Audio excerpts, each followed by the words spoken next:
네, 여러분 안녕하세요. 통합사회 시간입니다. 이번 시간에는 우리가 지난 시간에 이어서 노동자의 역할과 책임에 대해서 마저 나가보도록 할게요. 여러분 이제 우리는 이제 저도 그렇고 뭐 여러분들도 이제 대부분의 친구들이 그럴 텐데, 자 나중에 이제 뭐가 될 거냐? 그러면은 이제 여러 가지 이제 장래 희망을 얘기하는 친구들이 많죠. 그래서 이런 여러 가지 그런 장래 희망들이 우리 이제 친구들 사이에 존재하는데, 자 그런 이제 장래 희망들을 이제 통틀어서 보면은 다 결국에는 뭐가 되는 거라고 할 수 있느냐? 자 노동자가 되는 것이다라고 할 수가 있습니다. 그래서 물론 이제 뭐 사업가적인 그런 이제 마인드가 있는 친구들이 있어서 이제 뭐 이제 사업을 통해 이제 기업가가 되는 친구들도 뭐 있겠지만은, 굉장히 많은 친구들의 경우에는 이제 노동자가 이제 돼서 자 근로를 통해서 이제 자신의 꿈을 실현하고 또 이제 경제 생활을 하게 되는 그런 상황에 놓이게 될 거예요. 저도 역시 물론 노동자이고요. 자, 그래서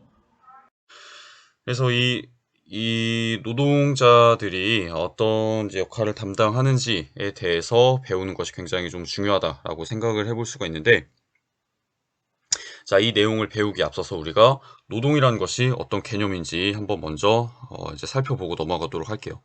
자, 노동이라는 거는 어떤 개념이냐? 바로 사람이 생활에 필요한 물자를 얻기 위하여 육체적, 정신적 노력을 들이는 행위이다 라고 볼 수가 있겠습니다. 그래서 여러분들이 뭐 노동이라는 단어 하면은 흔히 떠올리시는 뭐 그런 육체 노동도 역시 자 노동에 포함되고, 자 아니면은 이제 뭐 대학교나 자 연구소에서 이제 거기 소속된 이제 뭐 교수님들이나 아니면 연구원들이 하는 그런 이제 학문적인 그런 연구도 우리가 노동이라고 볼 수 있고, 아니면은 뭐 일반적인 기업에서 이제 그 사람들이 이제 그 기업의 직원들이 하는 그런 일반적인 그런 사무 업무, 그런 것도 우리가 노동이라고 볼 수 있고, 뭐 아니면은 이제 뭐 여러분들이 나중에 졸업해서 미술 작품을 만든다든지, 아니면 오케스트라에 이제 들어가서 공연을 한다든지, 아니면은 뭐 무용단이나 아니면 뭐 이제 연극단 뭐 극단 이런 데 들어가서 공연을 하는 것 역시 모두 다 자 노동이다라고 우리가 생각을 해볼 수가 있어요.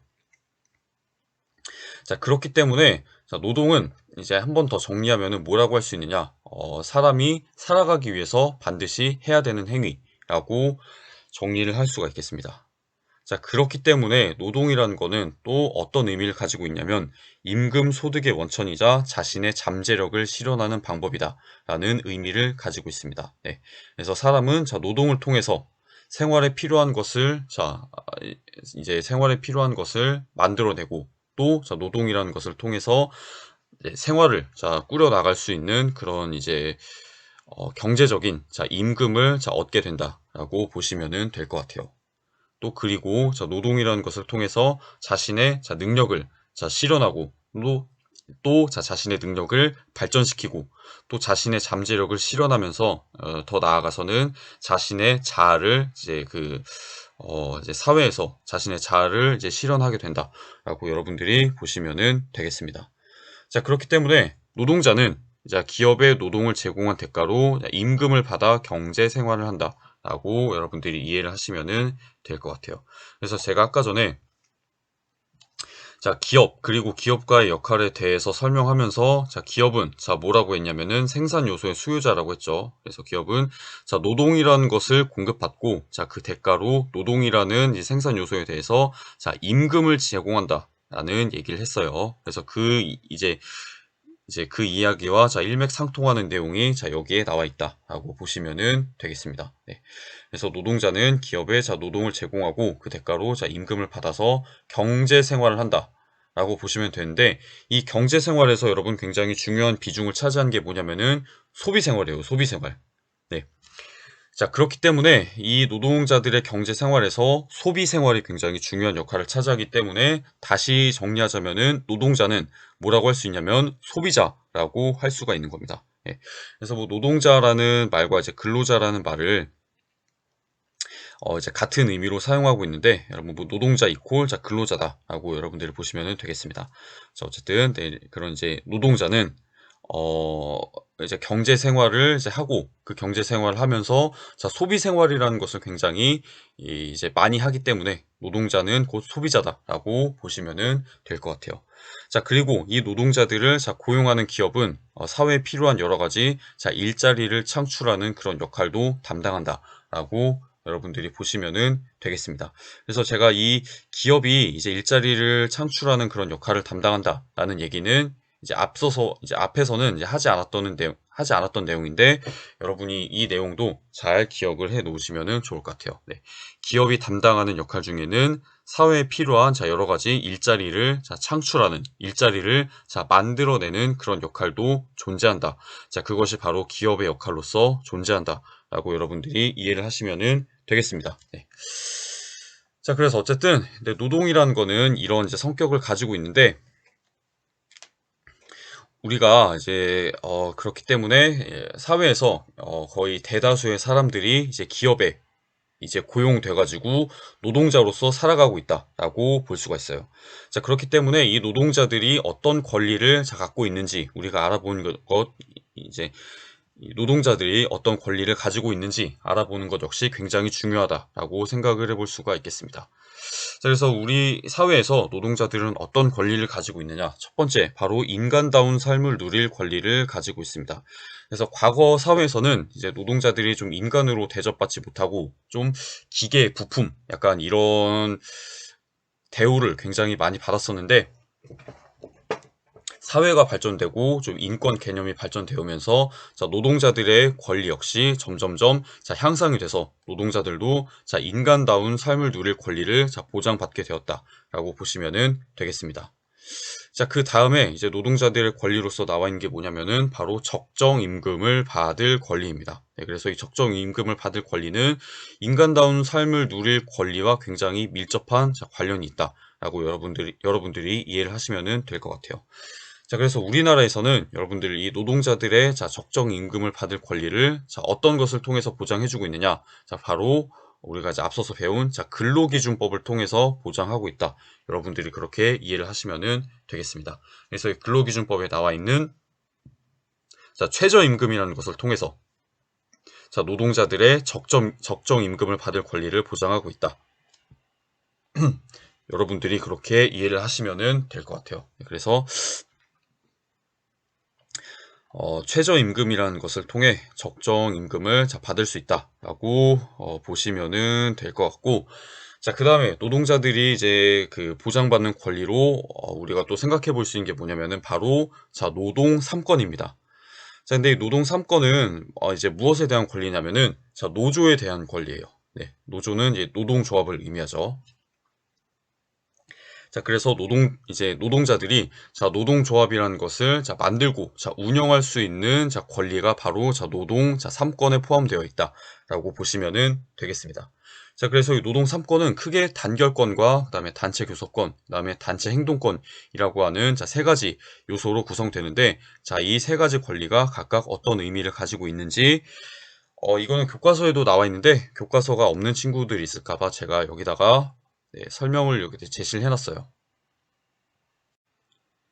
자, 그래서 첫 번째 단결권부터 살펴보겠습니다. 단결권. 자, 이거는 뭐냐면은 노동자들이 자, 자기를 고용한 기업가와 대등한 위치에서 근로 조건을 유지 또는 개선하고 또 경제적 지위 향상을 도모하고자 노동자들만의 단체, 이거를 이제 노동조합이라고 해요. 다른 말로는 이제 노조라고도 하죠. 그래서 이런 자, 노동조합을 자, 만들 수 있는 권리, 자, 그게 바로 단결권이다라고 보시면 되겠습니다. 그래서 우리가 노동 현장에서 여러분 노동자 한 사람 한 사람은 기업가와 대등한 위치에 있다라고 보기가 어렵습니다. 그렇죠? 노동자 한 사람 한 사람은 기업가보다 굉장히 자, 불리한 그런 이제 입장에 놓여 있기 때문에 노동자들이 기업가와 자, 대등한 위치에 서기 위해서는 노동자들이 서로 자, 단결할 수 있는 그런 이제 조건이 필요하다. 자, 그런 조건을 마련해 주기 위해 노동자들에게 자, 보장된 권리가 단결권이다. 라고 여러분들이 알아놓으시면 되겠습니다. 그래서 쉽게 말해서 자, 노동조합을 만들 수 있는 권리, 자, 그게 바로 단결권이다. 이렇게 여러분들이 보시면 될 것 같아요. 자, 그 다음에 노동 3권의 두 번째 내용, 단체 교섭권은 뭐냐면은 이 노동조합이라는 것을 자, 노동자들이 만들어서 자, 이 노동조합을 통해 자, 기업가와 여러 가지 근로 조건에 관해서 교섭하고 협약을 체결할 수 있는 권리, 그거를 단체 교섭권이라고 한다. 여러분들이 그렇게 보시면 되겠습니다. 그래서 자, 노동자들의 단체, 자, 노조라는 것을 조직해서 이 노조를 통해서 자, 기업가와 교섭할 수 있는 권리가 바로 단체 교섭권이다. 그래서 이 단체 교섭권을 통해서 노동자 이제 노동조합은 자, 기업가들과 뭐 임금이라든가 아니면은 이제 노동 시간, 이제 뭐 근로 시간, 네, 근로 시간이라고 하는 게 좀 더 자연스럽겠네요. 이제 뭐 근로 시간이라든가 아니면은 근로 환경, 뭐 작업장의 뭐 안전, 자, 이런 것들에 대해서 자, 교섭하고 자, 협약을 체결할 수 있다. 네, 그래서 이런 권리들이 이제 바로 단체 교섭권에 의해서 부여가 된다라고 여러분들이 보시면 되겠습니다. 자, 근데 이 단체 교섭이라는 것이 잘 이렇게 타결이 될 때도 있지만은 결렬이 될 때가 있어요. 그래서 이제 노동조합과 자, 기업가들이 이제 여러 가지 근로 조건에 대해서 교섭을 할 때 그 교섭이 성공할 때도 있지만 자, 그 교섭이 깨져버릴 때도 있다라고 보시면 되겠습니다. 자, 그러면 이 교섭이 깨져버렸을 때는 자, 노동조합이 자, 어떤 것을 할 수 있느냐? 자, 바로 단체 행동권이라고 하는 그런 권리에 의해서 자, 파업 등의 방법으로 기업가에게 대항할 수 있다라고 보시면 되겠습니다. 자, 그래서 이 노동 3권의 세 번째 내용인 자, 단체 행동권은 뭐냐?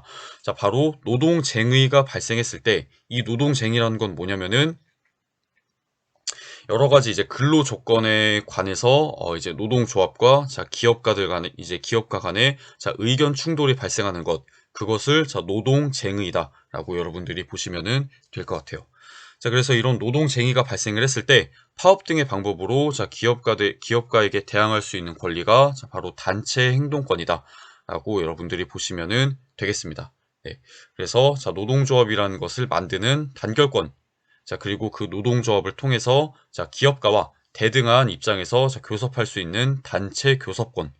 자, 그리고 이 교섭이라는 것이 자, 깨졌을 경우에 자, 그렇게 해서 자, 노동조합과 자, 기업가들 사이에 자, 근로 조건에 대해서 이제 노동쟁의가 발생을 했을 때 자, 파업 등의 방법으로 기업가에게 대항할 수 있는 자, 단체 행동권이라는 것이 바로 노동 3권으로서 우리가 자, 이제 노동자들에게 자, 주어져 있다라고 여러분들이 이해를 하시면 되겠습니다.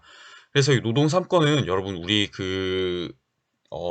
이제 법률상에도 다 이렇게 명시가 되어 있는 자, 그런 내용들이기 때문에 여러분들이 반드시 잘 알아놓고 넘어가시면 좋을 것 같아요. 그래서 노동자들의 권리로서 또 이제 노동 3권이라는 게 명시되어 있다. 이렇게 정리를 하시면 되겠습니다. 그리고 여러분, 우리가 노동자의 권리로서 또 하나 생각해 볼 수 있는 내용이 뭐냐면은 자, 바로 청소년 노동에 대한 권리입니다. 네, 그래서 요즘에는 청소년들이 옛날처럼 이제 뭐 생계를 위해서 이렇게 노동을 하는 그런 케이스는 많이 줄어들었는데, 좀 여러 가지 이제 뭐 취미 생활이나 아니면은 이제 그 자기가 사고 싶은 것, 그런 것을 이제 사기 위해서 아르바이트라는 형식으로 이제 그 경제 활동에 참여하는 그런 일이 굉장히 이제 많이 늘어났다라고 볼 수가 있어요. 자, 그렇기 때문에 이런 아르바이트라는 경제 활동을 할 때, 자, 청소년들이, 자, 노동자, 자, 근로자로서 어떤 권리를 가지고 있는지 알아보는 것도 굉장히 중요하다라고 할 수가 있습니다. 그래서 이거는 지난 그 인권 단원에서 한번 다룬 내용이긴 하지만, 제가 이 노동자의 권리랑도 굉장히 연관성이 깊은 내용이라서 이제 여기다가 포함시켰습니다.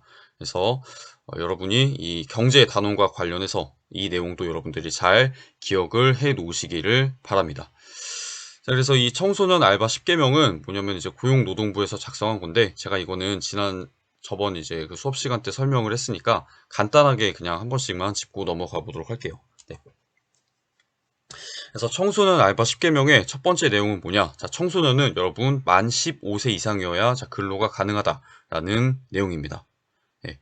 자, 그 다음에 두 번째 내용은 자, 바로 이 청소년을 이제 보호하고 있는 자, 부모님의 동의서와 그 다음에 나이를 알 수 있는 자, 증명서가 자, 필요하다. 그래서 이런 것들이 있어야 이제 아르바이트를 할 수 있다. 네, 근로를 할 수 있다라고 보시면은 될 것 같고, 자, 그 다음에 자, 세 번째, 이제 아르바이트나 이제 어떤 이제 그 일을 시작하기 전에는 반드시 근로계약서를 이제 꼭 작성해야 된다라고 하는 내용을 여러분들이 알아놓으시면 되겠습니다.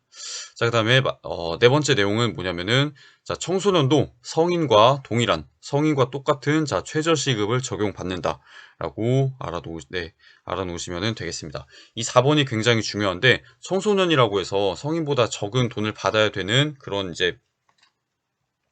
그런 법은 없어요. 청소년도 일을 하면은 자, 성인과 동일한 최저시급을 적용받는다. 이렇게 보시면 되겠습니다. 그래서 뭐 2021년 최저시급은 8,720원이다. 뭐 이런 것도 그냥 알아놓으시면 좋을 것 같고. 자, 그 다음에 다섯 번째. 이거는 이제 근로시간에 대한 내용이에요. 그래서 청소년은 자, 하루 7시간, 일주일에 35시간 넘게 일할 수 없다.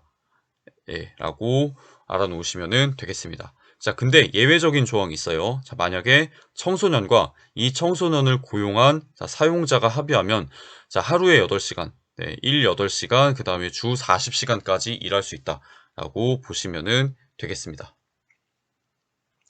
자, 그 다음에 6번은 뭐냐면 청소년이 자, 휴일에 일하거나 아니면은 초과 근무를 했을 때는 50%의 가산 임금을 받을 수 있다라고 여러분들이 이해를 하시면 될 것 같아요. 그래서 뭐 예를 들어서 자, 내가 시급이 이제 그 10,000원으로 정해졌는데 내가 1시간 정도 이제 초과 근무를 하게 됐다. 원래 이제 계약했던 그런 이제 그 근로 시간에서 좀 더 이제 오버해가지고 1시간 정도 이제 초과 근무를 하게 됐다라고 했을 때는 자, 그 1시간에 대해서는 자, 얼마의 임금을 받느냐?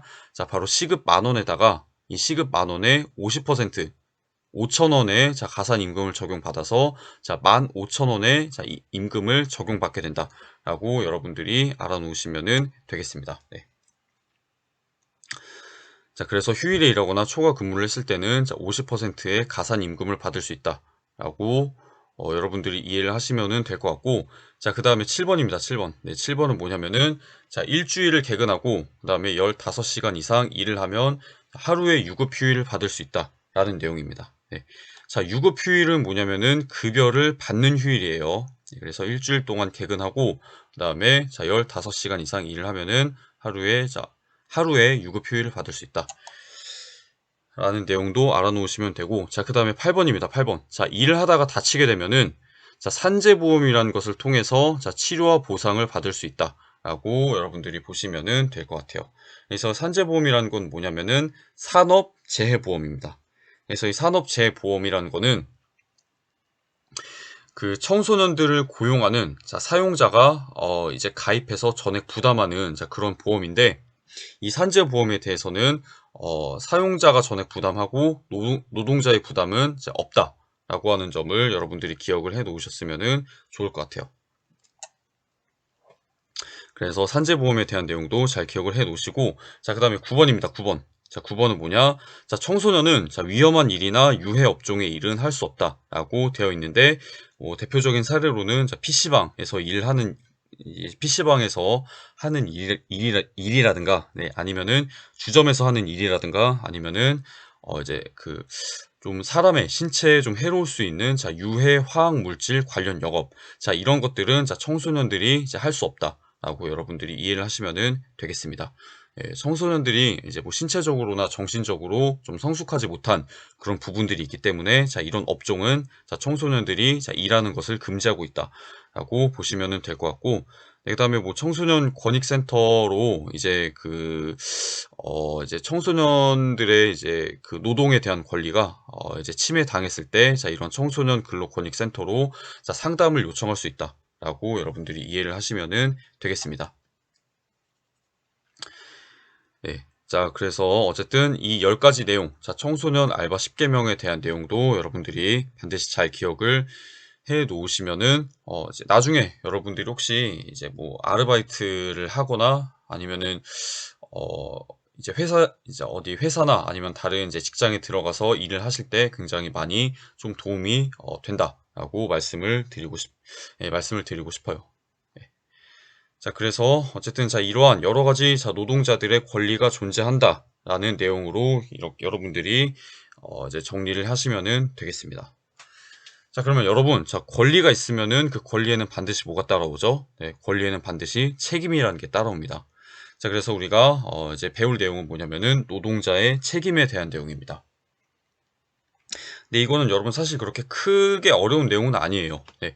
자, 노동자들의 책임으로 우리가 가장 먼저 생각해 볼 수 있는 거 뭐냐? 바로 자, 근로계약에 따르는 성실한 업무 수행 및 자, 생산성 향상에 이바지할 것이라는 내용입니다. 그래서 이거는 말을 길게 써놨는데 그냥 쉽게 생각하면 어떤 내용이냐? 회사에서 여러분 그 한눈 팔지 말고 농땡이 피지 말고 자, 열심히 일해라. 네. 자, 업무 시간에 딴짓하지 말고 자, 열심히 일을 해라 라는 내용입니다. 네, 그래서 자, 성실하게 업무 수행하고 자, 생산성 향상에 이바지해라 라고 하는 그런 책임이 요구된다. 이렇게 알아놓으시고 자, 그 다음에 두 번째 노동자의 책임으로 요구되는 거는 자신의 분야에서 역량을 발휘하고자 노력할 것이라는 내용입니다. 그래서 그 노동자들에게는 자기 능력을 갈고 닦아서 자기 능력을 더 발전시킬 그런 책임도 요구된다. 이렇게 여러분들이 알아놓으시면 될 것 같아요. 네. 자, 그리고 노동자들에게 요구되는 또 책임은 어떤 게 있느냐? 바로 소비자들에게 더 큰 만족을 줄 수 있는 재화 또 서비스를 생산할 것이라는 그런 책임도 요구된다. 이렇게 여러분들이 알아놓으시면 되겠습니다. 네, 그래서 여러분 여기 나오는 재화라는 거는 다른 말로 얘기하면은 우리가 상품이라고 네, 재화라는 것은 상품이라고 우리가 이제 생각해 볼 수 있다. 자, 재화는 곧 상품이다 라고 이해를 하시면 되겠습니다. 자, 어쨌든 이제 노동자들에게는 소비자들에게 더 큰 만족을 줄 수 있는 이런 여러 가지 상품이나 서비스를 생산할 것이라는 책임이 요구되는데 이 책임은 여러분 노동자들만의 책임은 아닙니다. 네. 자, 기업가들에게도 요구되는 그런 책임이다 라고 여러분들이 보시면 될 것 같아요. 자, 그래서 기업가들이 이런 소비자들에게 더 큰 만족을 줄 수 있는 재화, 그리고 서비스를 생산하기 위해 요구되는 덕목이 뭐냐? 바로 기업가 정신이다 라고 보시면 되겠습니다. 그래서 기업가들은 기업가 정신을 발휘해야 된다 라고 하는 그런 책임이 또 요구된다. 이렇게 이해를 하시면 될 것 같아요. 자, 근데 기업가 정신은 여러분 처음 들어보시는 그런 개념이죠. 네. 자, 이 기업가 정신이란 거는 뭐냐면, 네. 자, 바로 사회에서, 굉장히 어떤 그런 기업을 운영하는 데 있어서 늘 도전이라는 것을 피하지 않고, 늘 새로운 도전을 하면서, 이제 자신이 해 나가는 일에 대해서 늘 혁신을 하는, 그리고 새로운 시장, 새로운 고객, 또 새로운 상품을 개발하기 위해서 늘 도전하는 자세, 그것을 우리가 기업가 정신이다 라고 할 수가 있겠습니다. 그래서 이 기업가 정신에 있어서는 굉장히 많은 이제 여러 가지 요소들이 있는데, 그 기업가 정신의 요소들에 대해서 우리가 한번 살펴보고 넘어가 보도록 할게요. 네. 그래서 우리가 기업가 정신의 요소로 꼽아볼 수 있는 거는 어떤 것들이 있느냐? 자, 첫 번째, 자기 주도형 삶의 자세를 지닌다 라는 요소가 있습니다. 그래서 기업가들이 기업가 정신을 지닌다는 거는 어떤 의미냐? 다른 사람 또 다른 기업에 끌려다니는 게 아니라 자기가 시장을 이끌어 나가고 자기가 기업을 주도적으로 이끌어 나가려고 하는 그런 자세를 가지는 것. 그게 바로 기업가 정신이다 라고 여러분들이 보시면 되겠습니다. 자, 그 다음에 두 번째 기업가 정신의 요소로 꼽아볼 수 있는 것은 기회를 발견하고 포착하는 그런 이제 그런 능력을 지니는 것도 기업가 정신의 요소로서 우리가 꼽아볼 수 있고, 그 다음에 세 번째로 나오는 내용은 이게 굉장히 기업가 정신에 있어서 좀 중요한 요소인데, 바로 불확실하고 한정된 자원에서도 혁신적으로 도전한다라는 내용입니다. 그래서 어떤 한 가지 상품이나 서비스에 만족하지 않고 그 상품이나 서비스의 품질을 더 향상시키고 또는 전혀 다른 새로운 그런 상품이나 서비스를 만들어내서 소비자들에게 더 큰 만족감을 줄 수 있도록 노력하고 도전하는 그런 자세가 필요하다. 그런 것들이 바로 기업가 정신이다 라고 여러분들이 알아놓으시면 되겠습니다. 그래서 뭐 이런 기업가 정신을 발휘해서 굉장히 혁신이라는 것을 일궈낸 사례들이 굉장히 많죠. 대표적으로 우리가 생각해 볼 수 있는 게 지금은 이제 사망했지만 이제 아이폰이라는 것을 만들어낸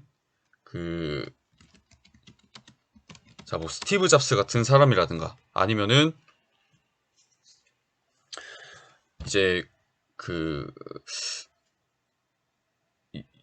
요즘에는 많이 좀 옛날에 비해서 많이 좀 사용하지는 않는 것 같지만, 네, 페이스북이라는 것을 만들어내가지고 사람들이 서로 이제 의사소통할 수 있는 그런 굉장히 혁신적인 그런 시스템을 만들어낸 뭐 마크 주커버그 같은 사람들. 이런 사람들이 이런 이제 불확실하고 한정된 그런 자원을 가지고서도 혁신적으로 도전한 대표적인 그런 사례를 보인 그런 사람들이다라고 우리가 생각을 해볼 수가 있을 것 같아요. 그래서 어쨌든 이런 혁신적으로 도전하는 자세 역시 기업가 정신에 있어서 굉장히 중요한 요소이다라고 보시면 되겠습니다. 그리고 보면은 이제 기업가 정신의 요소로서 꼽히는 것은 위험을 체계적으로 관리하는 것. 그것도 우리가 생각을 해볼 수 있고, 그 다음에 공유 가치라는 것을 창출한다 라는 것도 우리가 기업가 정신의 요소로서 꼽아볼 수 있다라고 보시면 되겠습니다.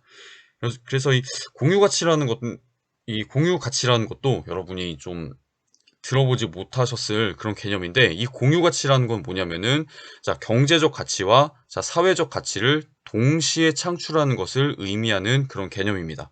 그래서 기업을 운영하는 데 있어서 경제적 가치만을 창출하는 것이 아니라 사회적 가치도 동시에 창출할 때 비로소 공유 가치가 창출된다라고 여러분들이 보시면 될 것 같아요. 그래서 뭐 예를 들어서 경제적으로 어떤 기업 활동을 해가지고 경제적으로 이윤을 얻는 동시에 사회적 가치, 예를 들면은 뭐 환경 보호라든가 아니면은 뭐 취약계층 보호, 아니면은 뭐 문화, 예술 이런 이제 분야에서의 발전, 이런 이제 사회적 가치를 동시에 창출할 때 우리가 공유 가치가 창출된다라고 볼 수가 있는 겁니다. 그래서 이런 공유 가치를 창출하는 것 역시 기업가 정신의 요소로서 우리가 이제 생각해 볼 수 있다. 이렇게 여러분들이 정리를 하시면 될 것 같아요. 네. 그래서 이런 여러 가지가 포함된 것이 바로 기업가 정신이다. 이렇게 이해를 하시면 되겠습니다. 그래서 이런 기업가 정신이라는 것도 이제 그리고 기업가들에게 또 굉장히 요구되는 그런 책임이다라고 여러분들이 알아놓으시면 될 것 같아요. 네. 근데 제가 이 노동자의 역할과 책임이라는 그 부분을 설명드리면서 우리가 앞서서 배웠던 기업 그리고 기업가의 역할과 책임에 대한 내용들도 지금 몇 가지 좀 추가해서 이제 설명을 드렸는데, 여러분께서 제가 좀 추가해서 그렇게 설명드린 내용은 잘 캐치하셔가지고 좀 기억을 하시면은 좋을 것 같습니다. 예. 어쨌든 그렇게 해서 노동자의 역할과 책임을 알아보는 것을 마지막으로 우리가 소단원 2단원 시장경제의 발전을 위한 기업가와 노동자의 역할은 모두 마무리를 하겠습니다. 네. 네. 그 다음에 우리가 마지막으로 세 번째 함께 이제 학습할 소단원은 뭐냐면은 시장경제의 발전을 위한 소비자의 역할입니다. 그래서 이 시장경제를 구성하고 있는 주체로 우리가 크게 생각을 해볼 수 있는 게 세 가지의 주체가 있어요. 정부와 그 다음에 기업과 세 번째 소비자가 있는데, 이 소비자를 이제 일반적으로는 일컬어서 뭐라고 하냐면은 가계라고 한다라고 여러분들이 알아놓으시면 되겠습니다. 그래서 여러분들 뭐 부모님들이 가계부 쓰는 거 본 친구들이 있을 거예요. 그래서 어떤 한 가정의 수입이나 지출, 이런 경제적인 상황에 대해서 이제 써놓는 그런 이제 장부가 바로 가계부인데, 그것과 동일한 의미를 갖는 이제 가계라는 용어로 이제 소비자들을 칭한다. 이렇게 여러분들이 이해를 하시면 될 것 같아요. 조금 구체적인 의미로 가계라는 용어를 설명하자면, 가계는 한 가정을 단위로 해서 경제 생활, 그 중에서도 특히 소비 생활이라는 것을 같이 하는 그런 이제 단위, 그것을 가계라고 한다. 이렇게 여러분들이 알아놓으시면 될 것 같아요. 그래서 뭐 소비자 이퀄 가계이다. 이렇게 정리를 하시면 되겠습니다. 그래서 시장 경제의 굉장히 또 하나의 축으로서 소비자들이 이제 여러 가지 중요한 역할을 담당하고 있는데 그것들은 어떤 것들인지 차근차근 살펴보도록 할게요. 자, 일단 소비자들은 시장에서 가장 이제 그 중요하게 하는 일이 뭐냐면 상품과 서비스를 구입하는 일입니다.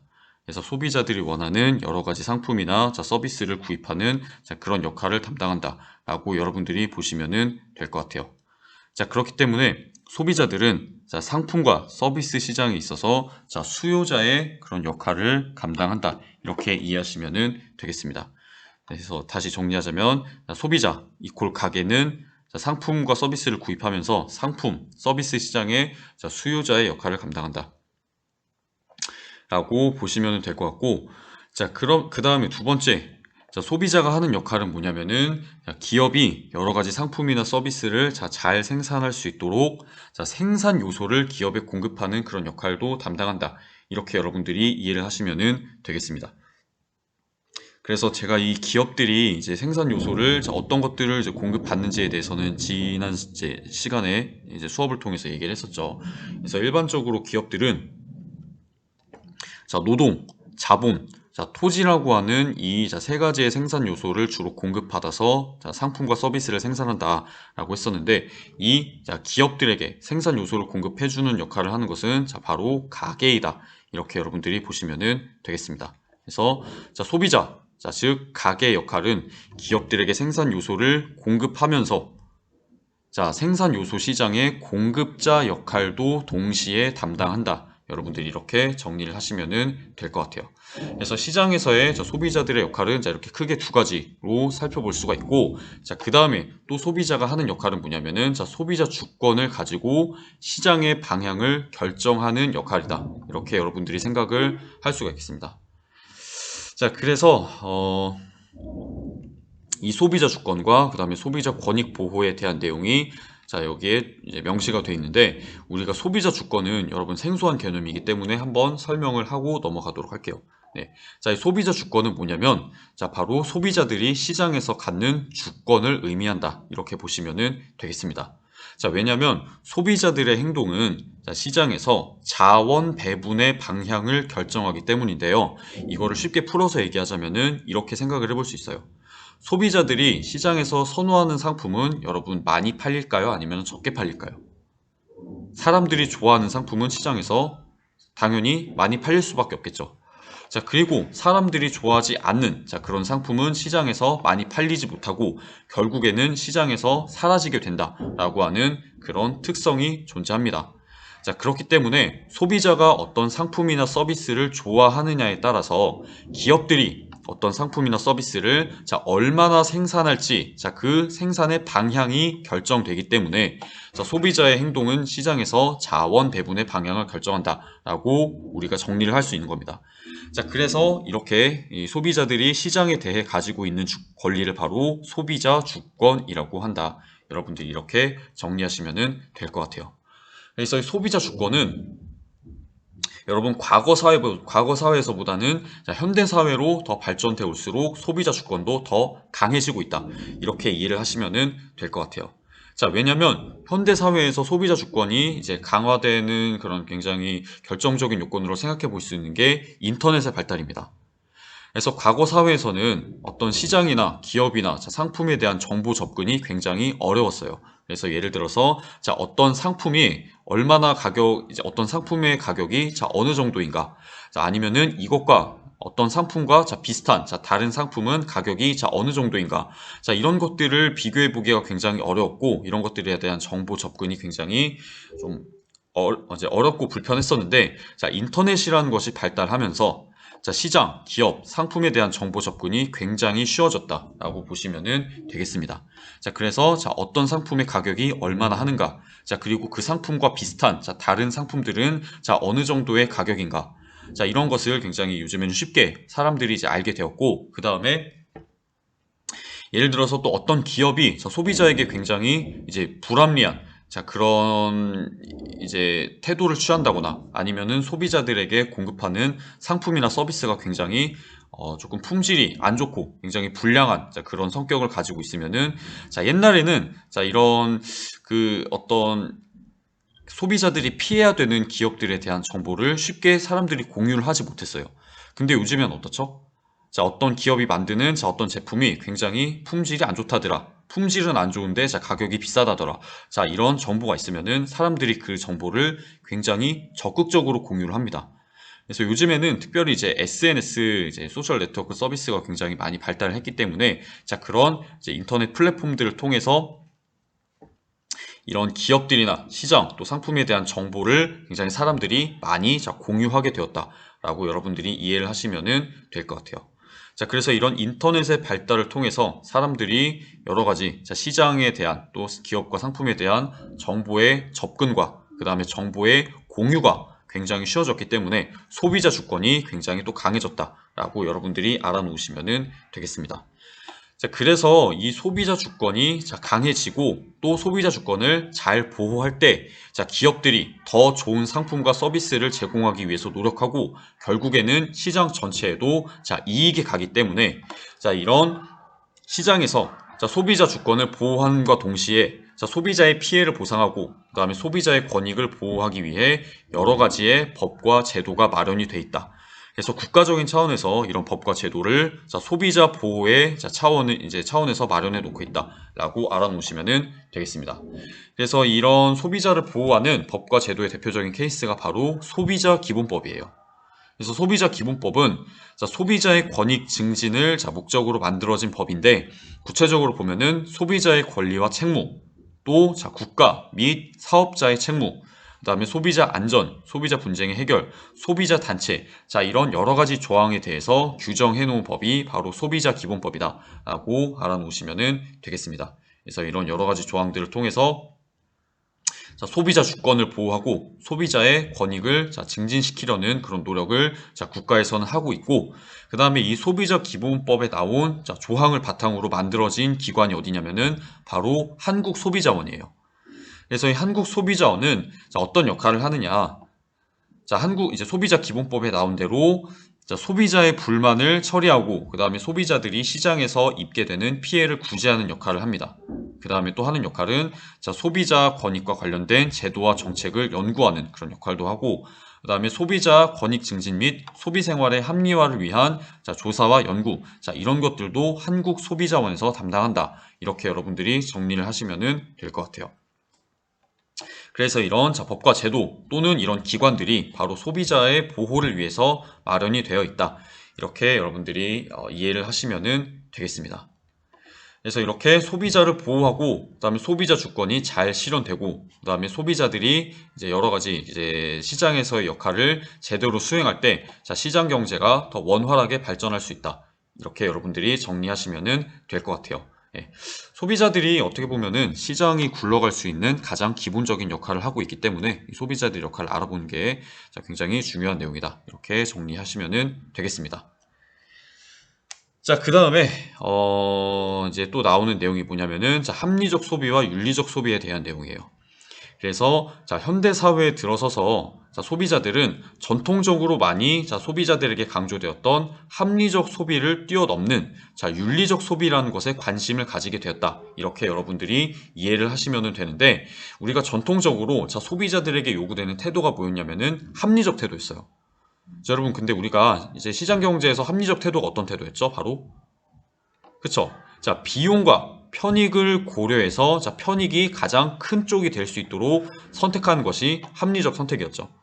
그런 것처럼 소비자들에게도 비용과 편익을 고려해서 합리적으로 소비해야 한다라는 그런 것들이 많이 요구가 됐었고, 실제 시장에서도 소비자들이 이렇게 합리적인 소비를 하는 그런 경우를 우리가 많이 볼 수 있는데, 최근에 대략 한 20세기 후반에서 21세기로 넘어오는 그 시기를 거치면서는 이런 합리적 소비를 넘어서 윤리적 소비를 하는 그런 케이스들이 굉장히 많이 늘어나고 있다라고 여러분들이 정리를 하시면 되겠습니다.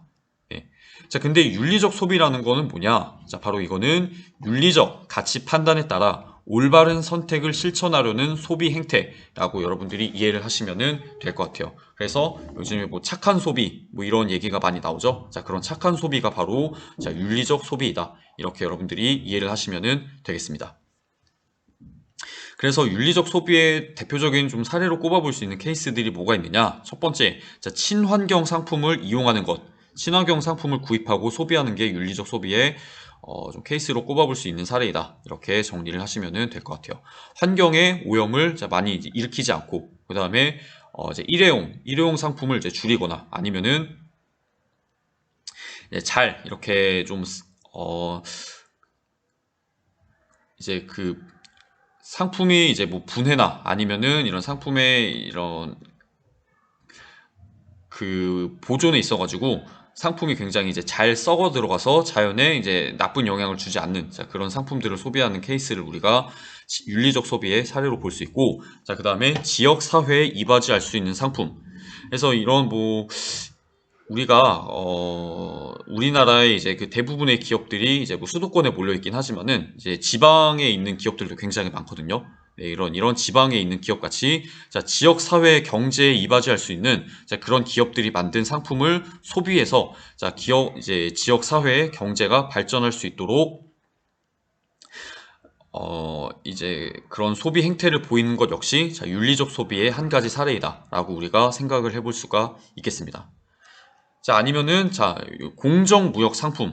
그래서 이 공정무역 상품은 뭐냐면은, 자, 국가와 국가 간의 무역이라는 것을 할 때 조금 더, 자, 힘이 약한 국가들에게, 조금 더, 유리한 그런 조건을, 자, 보장해주는 그 무역을 통해서 이제 그 수입된 상품을 공정무역 상품이라고 하는데, 자, 이 공정무역 상품 같은 것을 소비하는 행태 역시 우리가 윤리적 소비로 생각을 해볼 수가 있을 것 같아요.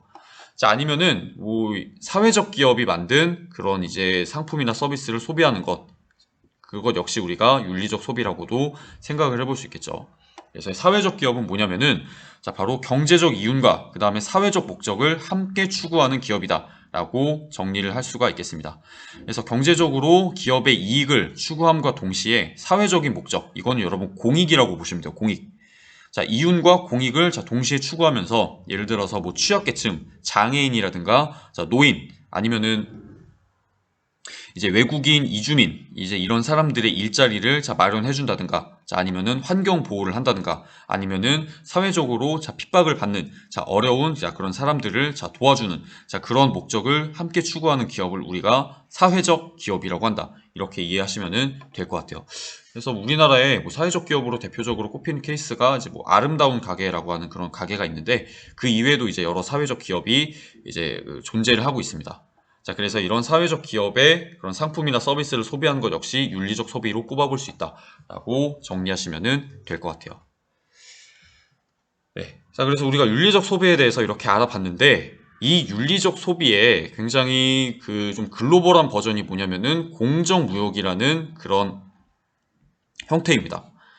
자, 그래서 공정무역에 대해서는 자, 여기에 설명이 나와 있는데 이거는 자, 어떤 개념이냐? 자, 바로 기존의 자, 무역 형태에서 벗어나서 자, 기존의 이제 그 개발도상국과 자, 선진국 사이에서 일어나는 자, 거래 형태를 자, 이제 거부하고 자, 개발도상국에서 생산하는 제품에 정당한 가격을 지급하여 생산자가 경제적으로 자립할 수 있도록 해주는 자, 무역 방식, 그것을 바로 공정무역이라고 한다라고 여러분들이 알아놓으시면 되겠습니다.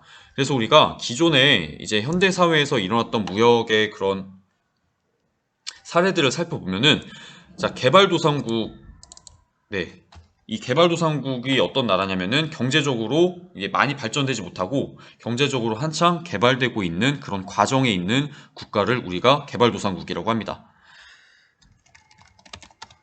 자, 그래서 이런 개발도상국들이 주로 이제 생산하는 상품은 뭐냐면은 이런 나라들은 기술이 굉장히 발달하지 못했고 기업이 이제 많이 없기 때문에 굉장히 여러 가지 이제 천연 자원들을 생산해 가지고 판매하는 그런 이제 그런 방법을 통해서 이제 경제를 발전시켜 나가고 있습니다.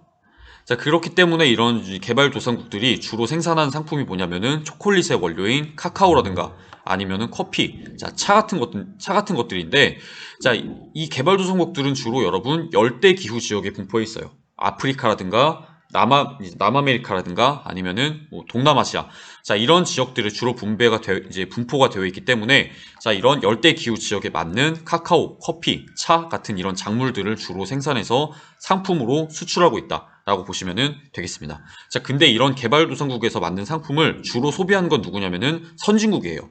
그래서 선진국 소비자들이 개발도상국의 상품을 주로 소비하는 그런 무역 구조를 가지고 있었는데, 자, 기존 무역 구조는, 자, 이 개발도상국에서 상품을 생산하는,